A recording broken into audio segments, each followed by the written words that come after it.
Majjhima Nikaya. Middle-length discourses. Translated by Bhikkhu Sujato.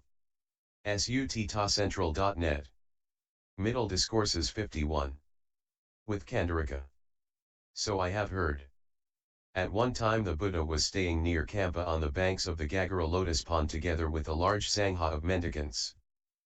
Then Pessa the elephant driver's son and Kandaraka the wanderer went to see the Buddha. When they had approached, Pessa bowed and sat down to one side. But the wanderer Kandaraka exchanged greetings with the Buddha and stood to one side. He looked around the mendicant sangha, who were so very silent, and said to the Buddha, "It's incredible, Master Gautama, it's amazing. How the mendicant sangha has been led to practice properly by Master Gautama. All the perfected ones, the fully awakened Buddhas in the past or the future who lead the mendicant sangha to practice properly will at best do so like Master Gautama does in the present. That's so true, Kandaraka. That's so true. All the perfected ones, the fully awakened Buddhas in the past or the future who lead the mendicant sangha to practice properly will at best do so like I do in the present. For in this mendicant sangha there are perfected mendicants, who have ended the defilements, completed the spiritual journey, done what had to be done, laid down the burden, achieved their own goal, utterly ended the fetters of rebirth, and are rightly freed through enlightenment. And in this mendicant sangha there are trainee mendicants who are consistently ethical, living consistently, alert, living alertly. They meditate with their minds firmly established in the four kinds of mindfulness meditation. What for? It's when a mendicant meditates by observing an aspect of the body, keen, aware, and mindful, rid of desire and aversion for the world. They meditate observing an aspect of feelings, keen, aware, and mindful, rid of desire and aversion for the world. They meditate observing an aspect of the mind, keen, aware, and mindful, rid of desire and aversion for the world. They meditate observing an aspect of principles, keen, aware, and mindful, rid of desire and aversion for the world. When he had spoken, Pessa said to the Buddha, "It's incredible, sir, it's amazing, how much the Buddha has clearly described the four kinds of mindfulness meditation. They are in order to purify sentient beings, to get past sorrow and crying, to make an end of pain and sadness, to end the cycle of suffering, and to realize extinguishment. For we white-clothed lay people also from time to time meditate with our minds well established in the four kinds of mindfulness meditation. We meditate observing an aspect of the body, feelings, mind, principles, keen, aware, and mindful, rid of desire and aversion for the world. It's incredible, sir, it's amazing. How the Buddha knows what's best for sentient beings, even though people continue to be so shady, rotten, and tricky. For human beings are shady, sir, while the animal is obvious.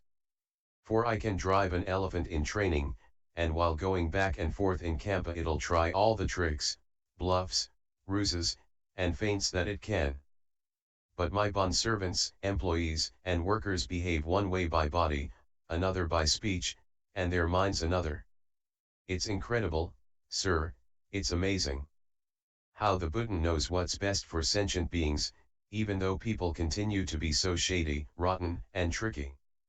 For human beings are shady, sir, while the animal is obvious. That's so true, Pessa. That's so true. For human beings are shady, while the animal is obvious. Pessa, these four people are found in the world. What for? One person mortifies themselves, committed to the practice of mortifying themselves. One person mortifies others, committed to the practice of mortifying others. One person mortifies themselves and others, committed to the practice of mortifying themselves and others. One person doesn't mortify either themselves or others, committed to the practice of not mortifying themselves or others. They live without wishes in the present life, extinguished, cooled, experiencing bliss, having become holy in themselves. Which one of these four people do you like the sound of? Sir, I don't like the sound of the first three people. I only like the sound of the last person, who doesn't mortify either themselves or others. But why don't you like the sound of those three people? Sir, the person who mortifies themselves does so even though they want to be happy and recoil from pain. That's why I don't like the sound of that person. The person who mortifies others does so even though others want to be happy and recoil from pain. That's why I don't like the sound of that person. The person who mortifies themselves and others does so even though both themselves and others want to be happy and recoil from pain. That's why I don't like the sound of that person. The person who doesn't mortify either themselves or others, living without wishes, extinguished, cooled, experiencing bliss, having become holy in themselves, does not torment themselves or others, both of whom want to be happy and recoil from pain. That's why I like the sound of that person. Well, now, sir, I must go. I have many duties, and much to do. Please, Pessa, go at your convenience. And then Pessa the elephant driver's son approved and agreed with what the Buddha said. He got up from his seat, bowed, and respectfully circled the Buddha, keeping him on his right, before leaving. Then, not long after he had left, the Buddha addressed the mendicants, "Mendicants, Pessa the elephant driver's son is astute. He has great wisdom. If he had sat here a little longer so that I could have analyzed these four people in detail, he would have greatly benefited. Still, even with this much he has already greatly benefited. Now is the time, blessed one. Now is the time, holy one. May the Buddha analyze these four people in detail. The mendicants will listen and remember it. Well then, mendicants, listen and pay close attention, I will speak." "Yes, sir," they replied. The Buddha said this. And what person mortifies themselves, committed to the practice of mortifying themselves?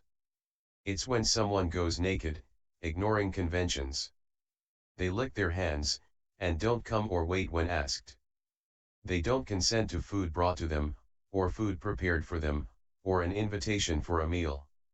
They don't receive anything from a pot or bowl, or from someone who keeps sheep, or who has a weapon or a shovel in their home, or where a couple is eating, or where there is a woman who is pregnant, breastfeeding, or who has a man in her home, or where there's a dog waiting or flies buzzing. They accept no fish or meat or liquor or wine, and drink no beer. They go to just one house for alms, taking just one mouthful, or 2 houses and 2 mouthfuls, up to 7 houses and 7 mouthfuls. They feed on 1 saucer a day, 2 saucers a day, up to 7 saucers a day.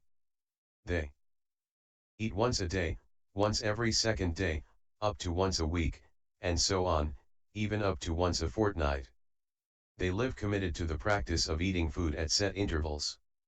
They eat herbs, millet, wild rice, poor rice, water lettuce, rice bran, scum from boiling rice, sesame flour, grass, or cow dung. They survive on forest roots and fruits, or eating fallen fruit. They wear robes of sun hemp, mixed hemp, corpse wrapping cloth, rags, lod tree bark, antelope hide, whole or in strips, kusa grass, bark, wood chips, human hair, horsetail hair, or owl's wings.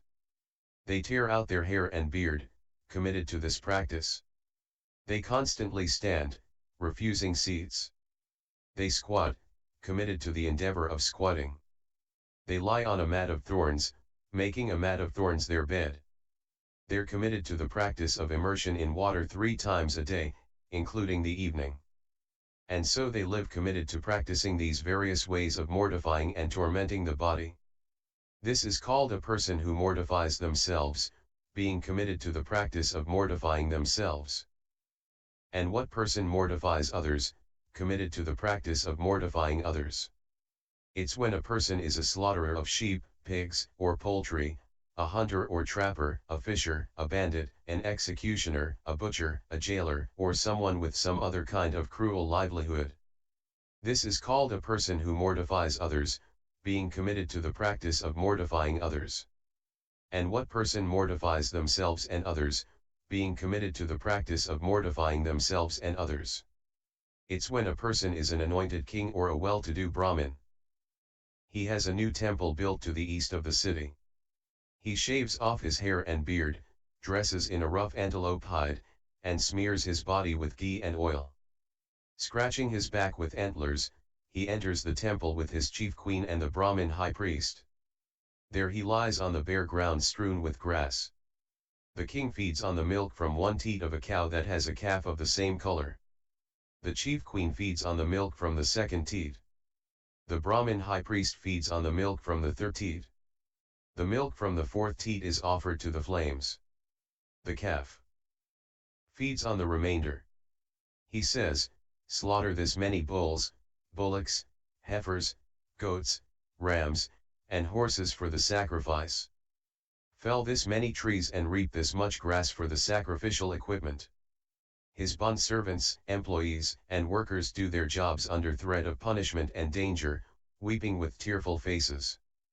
This is called a person who mortifies themselves and others, being committed to the practice of mortifying themselves and others. And what person doesn't mortify either themselves or others, but lives without wishes? Extinguished, cooled, experiencing bliss, having become holy in themselves?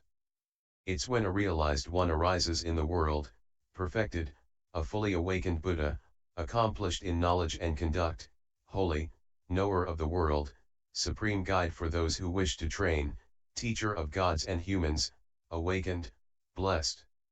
He has realized with his own insight this world, with its gods, maras, and brahmas, this population with its ascetics and brahmins, gods, and humans, and he makes it known to others. He teaches Dhamma that's good in the beginning, good in the middle, and good in the end, meaningful and well phrased. And he reveals a spiritual practice that's entirely full and pure. A householder hears that teaching, or a householder's child, or someone reborn in some clan. They gain faith in the realized one, and reflect, living in a house is cramped and dirty, but the life of one gone forth is wide open. It's not easy for someone living at home to lead the spiritual life utterly full and pure, like a polished shell. Why don't I shave off my hair and beard, dress in ochre robes, and go forth from the lay life to homelessness? After some time they give up a large or small fortune, and a large or small family circle. They shave off hair and beard, dress in ochre robes, and go forth from the lay life to homelessness. Once they've gone forth, they take up the training and livelihood of the mendicants. They give up killing living creatures, renouncing the rod and the sword. They're scrupulous and kind, living full of compassion for all living beings. They give up stealing. They take only what's given, and expect only what's given. They keep themselves clean by not thieving. They give up unchastity. They are celibate, set apart, avoiding the common practice of sex. They give up lying. They speak the truth and stick to the truth. They're honest and trustworthy, and don't trick the world with their words. They give up divisive speech. They don't repeat in one place what they heard in another so as to divide people against each other. Instead, they reconcile those who are divided, supporting unity, delighting in harmony, loving harmony, speaking words that promote harmony. They give up harsh speech. They speak in a way that's mellow, pleasing to the ear, lovely, going to the heart, polite, likable and agreeable to the people. They give up talking nonsense. Their words are timely, true, and meaningful, in line with the teaching and training. They say things at the right time which are valuable, reasonable, succinct, and beneficial. They avoid injuring plants and seeds. They eat in one part of the day, abstaining from eating at night and food at the wrong time. They avoid dancing, singing, music, and seeing shows. They avoid beautifying and adorning themselves with garlands, perfumes, and makeup. They avoid high and luxurious beds. They avoid receiving gold and money, raw grains, raw meat, women and girls, male and female bondservants, goats and sheep, chickens and pigs, elephants, cows, horses and marais, and fields and land. They avoid running errands and messages, buying and selling, falsifying weights, metals, or measures, bribery, fraud, cheating, and duplicity, mutilation, murder, abduction, banditry, plunder, and violence. They're content with robes to look after the body and alms food to look after the belly. Wherever they go, they set out taking only these things. They're like a bird, wherever it flies, wings are its only burden. In the same way, a mendicant is content with robes to look after the body and alms food to look after the belly. Wherever they go, they set out taking only these things. When they have this entire spectrum of noble ethics, they experience a blameless happiness inside themselves. When they see a sight with their eyes, they don't get caught up in the features and details. If the faculty of sight were left unrestrained, bad unskillful qualities of desire and aversion would become overwhelming. For this reason, they practice restraint, protecting the faculty of sight, and achieving its restraint. When they hear a sound with their ears. When they smell an odor with their nose. When they taste a flavor with their tongue. When they feel a touch with their body. When they know a thought with their mind, they don't get caught up in the features and details.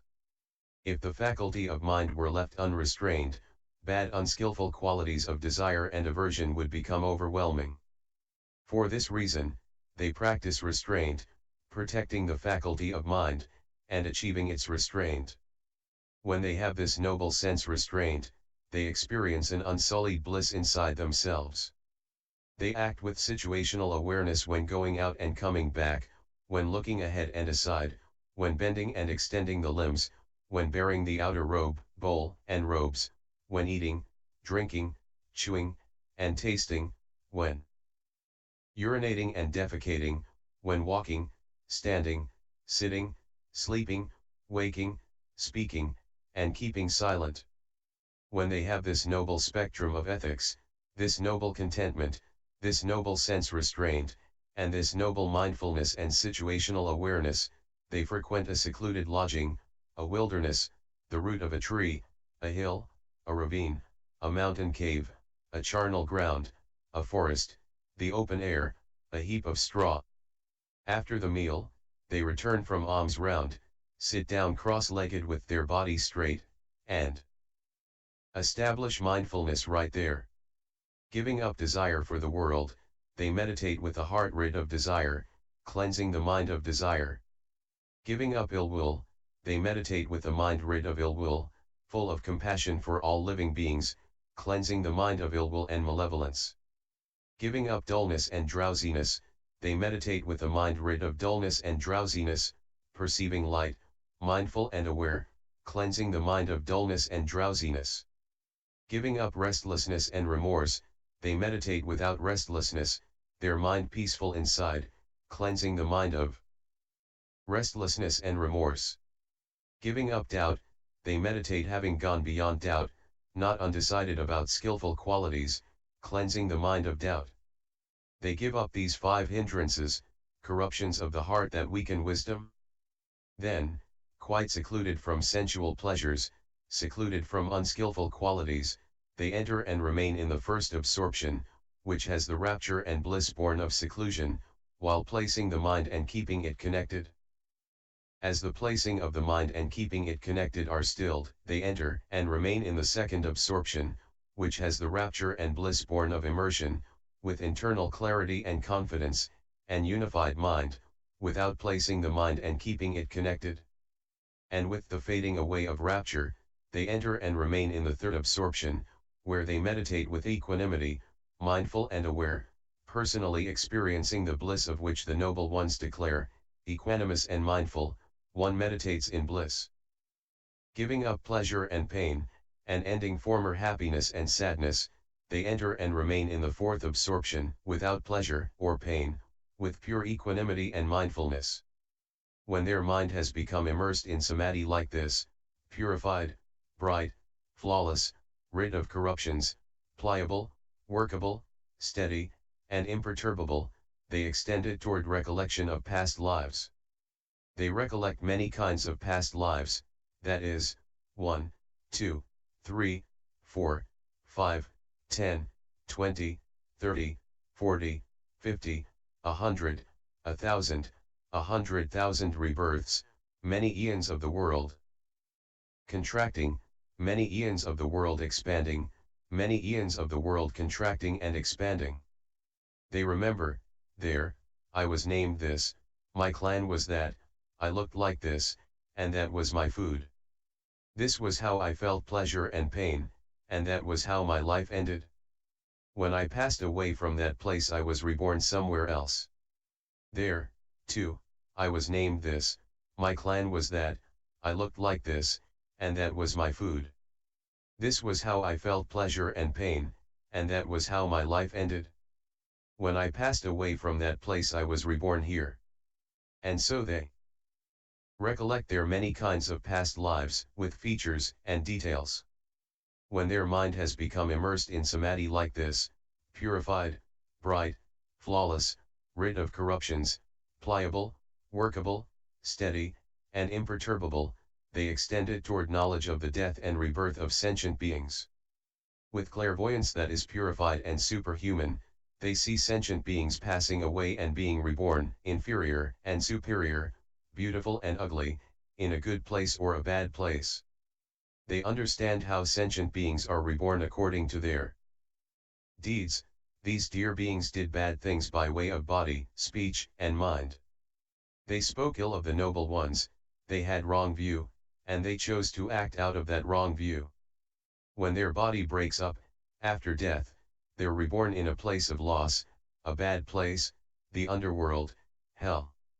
These dear beings, however, did good things by way of body, speech, and mind. They never spoke ill of the noble ones, they had right view, and they chose to act out of that right view. When their body breaks up, after death, they're reborn in a good place, a heavenly realm.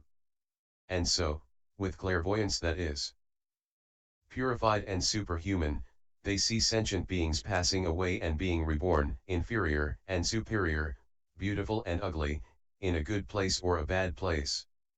They understand how sentient beings are reborn according to their deeds. When their mind has become immersed in samadhi like this, purified, bright, flawless, rid of corruptions, pliable, workable, steady, and imperturbable, they extended toward knowledge of the ending of defilements. They truly understand, this is suffering. This is the origin of suffering. This is the cessation of suffering. This is the practice that leads to the cessation of suffering. They truly understand, these are defilements. This is the origin of defilements. This is the cessation of defilements. This is the practice that leads to the cessation of defilements. Knowing and seeing like this, their mind is freed from the defilements of sensuality, desire to be reborn, and ignorance. When they're freed, they know they're freed. They understand, rebirth is ended, the spiritual journey has been completed, what had to be done has been done, there is no return to any state of existence. This is called a person who neither mortifies themselves or others, being committed to the practice of not mortifying themselves or others. They live without wishes in the present life, extinguished, cooled, experiencing bliss, having become holy in themselves. That is what the Buddha said. Satisfied, the mendicants were happy with what the Buddha said. And MN 51.